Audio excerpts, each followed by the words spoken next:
Jolly Joseph Kerala के कोझिकोड जिले में रहने वाली एक घरेलू महिला, पढ़ी लिखी, चर्च में सक्रिय, पड़ोसियों की चहेती, जिसे हर कोई कहता था जॉली चेची बहुत अच्छी हैं। लेकिन 14 सालों तक इस अच्छी औरत ने अपने ही घर को एक एक करके मौत का घर बना डाला। 6 लाशें, 6 मौतें और एक ही चेहरा जिसे सबने अनदेखा किया। साल 2002 में जॉली की शादी रॉय थॉमस से हुई। रॉय एक सॉफ्टवेयर इंजीनियर था। उसका परिवार सम्मानित और संपन्न था। पिता टॉम थॉमस रिटायर्ड एजुकेशन अफसर, मां अन्नम्मा धार्मिक और दयालु महिला। शादी के कुछ ही सालों में जॉली ने पूरे घर का नियंत्रण अपने हाथ में ले लिया। और फिर एक दिन अचानक टॉम थॉमस की मौत हो गई। डॉक्टर ने कहा हार्ट अटैक। कोई पोस्टमार्टम नहीं हुआ। घर वालों ने भी ज्यादा सवाल नहीं उठाए, क्योंकि जॉली ने कहा था पापा को शांति से जाने दो। साल 2008, अब बारी थी अन्नम्मा की। घर में पूजा हो रही थी। जॉली ने खुद चाय बनाई। अन्नम्मा ने पी और कुछ ही मिनटों में गिर गईं। फिर से वही कहानी। उम्र हो गई थी, ब्लड प्रेशर लो हो गया होगा, लेकिन इस बार कुछ बदला नहीं। सिर्फ एक शक जगा, बहुत हल्का सा। रॉय का छोटा भाई मैथ्यू धीरे धीरे महसूस करने लगा कि घर में कुछ गलत हो रहा है। लेकिन जॉली अब तक सबकी नजरों में आदर्श बहू थी। उसने बताया कि वो एनआईटी में प्रोफेसर है। हर दिन सुबह तैयार होकर कॉलेज जाती, शाम को लौटती, हाथ में किताबें, आंखों में थकावट। कोई शक नहीं करता था। असलियत, जॉली कहीं काम नहीं करती थी। वो सब एक झूठ था। एक ऐसा झूठ जो सिर्फ दिखावे के लिए नहीं था, बल्कि एक बड़ी प्लानिंग का हिस्सा था। अब अगला निशाना था उसका अपना पति, रॉय थॉमस। रॉय और जॉली की शादी को अब 8 साल हो चुके थे। घर में सब कुछ सामान्य दिखता था, लेकिन जॉली के मन में कुछ और ही चल रहा था। रॉय को पीने की आदत थी, लेकिन वो हिंसक नहीं था। शांत स्वभाव का पढ़ा लिखा इंसान था। वो अपने माता पिता की अचानक मौत से अब भी उबर नहीं पाया था, लेकिन उसे नहीं पता था कि अगली बारी उसकी है। 2011 की एक रात जॉली ने रॉय के लिए स्पेशल डिनर बनाया। उस रात रॉय का व्यवहार थोड़ा अजीब था। खाने के बाद उसे उल्टियां होने लगी और वो बाथरूम में गिर पड़ा। सुबह जब उसे अस्पताल ले जाया गया तो डॉक्टर ने कहा साइलेंट हार्ट अटैक या कोई जहरीला पदार्थ, लेकिन कोई पोस्टमार्टम नहीं हुआ। जॉली ने उस दिन भी कहा रॉय अब दुखों से मुक्त हो गया, भगवान ने उसे अपने पास बुला लिया। पर इस बार हालात थोड़े अलग थे। रॉय के कजन ने इस मौत को लेकर सवाल उठाया, लेकिन जॉली ने सबको चुप करा दिया। इसके बाद जो हुआ वो चौंकाने वाला था। रॉय की मौत के कुछ ही महीने बाद जॉली ने एक नया जीवन शुरू किया। रॉय के चचेरे भाई शाजू से नजदीकियां बढ़ाईं। शाजू, जिसकी पत्नी और बच्चा पहले ही मर चुके थे, वो अकेला था और जॉली ने उसी अकेलेपन का फायदा उठाया। जॉली ने कहा हम दोनों अकेले हैं, भगवान चाहता है कि हम साथ रहें। धीरे धीरे शाजू उसके मुंह में फंसता चला गया। लेकिन असली डरावनी बात यह थी कि शाजू की पत्नी और बेटी की मौत भी जॉली की प्लानिंग का हिस्सा थी। पहले उसकी पत्नी की तबीयत अचानक बिगड़ी। डॉक्टर ने कुछ समझ नहीं पाया। फिर कुछ ही महीनों बाद उसकी 2 साल की बेटी की मौत हो गई। दोनों बार जॉली वहीं मौजूद थी।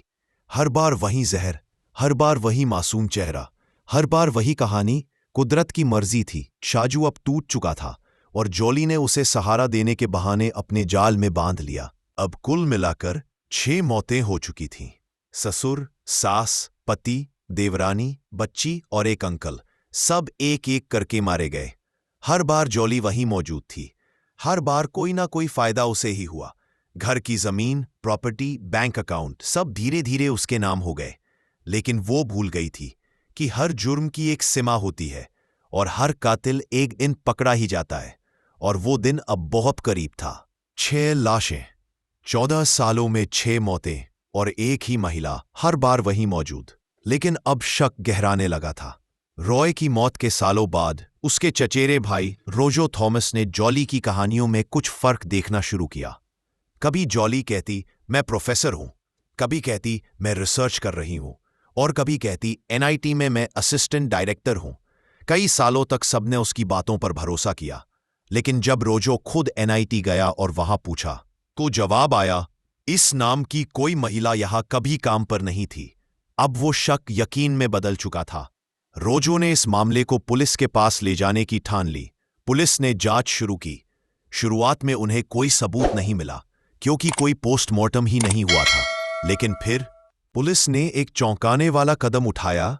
6 में से 5 शवों की दोबारा कब्र से खुदाई करवाई गई। लाशों के नमूनों को फोरेंसिक लैब भेजा गया, और जो रिपोर्ट आई वो पूरे केरल को हिला देने वाली थी। हर शव में साइनाइड की मौजूदगी पाई गई थी। साइनाइड वो जहर जो शरीर में जाते ही सांस की नली बंद कर देता है और इंसान को मिनटों में मार देता है। अब पुलिस को सिर्फ एक ही शक था, क्या जॉली को जहर देने का तरीका आता था? जांच में पता चला कि जॉली के दोस्त मैथ्यू का एक भाई सोने की फैक्ट्री में काम करता था, जहां आसानी से साइनाइड मिलता था, और वही साइनाइड जॉली को उपलब्ध करवाया जाता था, बिल्कुल चुपचाप। पुलिस ने सबूत इकट्ठा किए, कॉल रिकॉर्ड्स खंगाले, जॉली की हर चाल को जोड़ते गए, और फिर आया वो दिन।